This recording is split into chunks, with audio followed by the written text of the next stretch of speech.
我们拿到机器之后，把那个木箱拆开，然后我们这次寄过去的是有2个，这个是探头，这个是主机哦。然后按照这个我们现在装好的，把这个主机架到这上面，然后把它锁紧螺丝，然后探头这里也是按照这样子锁紧螺丝，然后接下来就要接这个线，总共有4根线，这个是电源线啊，这是电源线，我们装起来。电源线，电源是插这里的。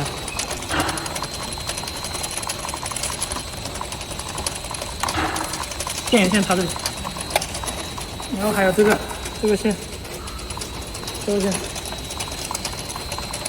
这个插头都一一对应的，我有插错的。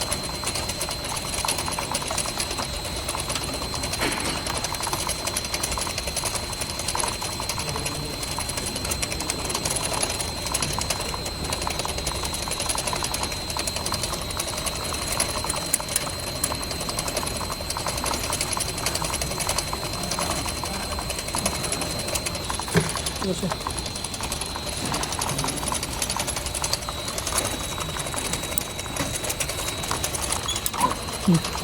好，靠左边，这个是靠左边啊，有2个孔，这是要靠左边的，靠这边。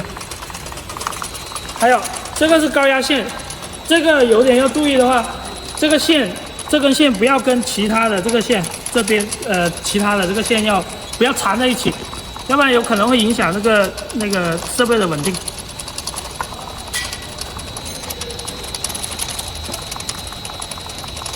这样子锁紧。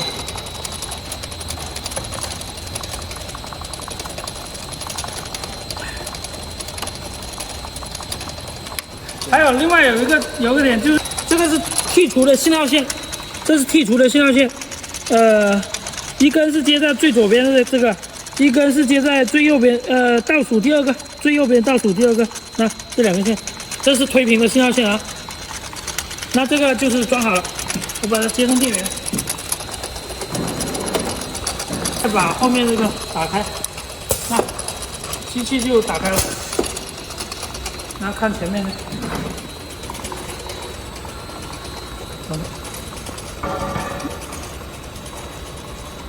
这是密码是2020 ，OK。然后我们第一次拿着开机之后，我们拿1个瓶子，把这个探头调高，调到合适的高度。啊，只要就是这个瓶子可以通过，不会被撞倒就可以了。这个高度大概这样子就可以了。来示范一下，来可以了。然后点击这个，对，我们先放弃，然后这样子生成也要等一下，那它就会有这个参数。然后主要是看一下这个盖子的直径，这个74跟实际的偏差如果不大的话，那就可以了。然后就稳定了之后应用就可以了啊，只要再返回，这样就可以了。然后我们看一下现在的那个瓶子，这些是没有真空的，我放进去。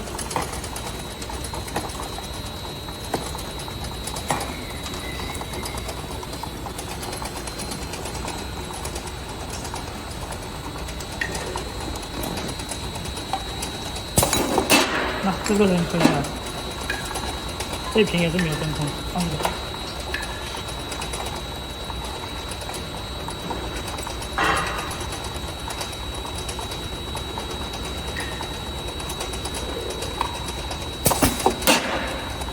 啊，可以了。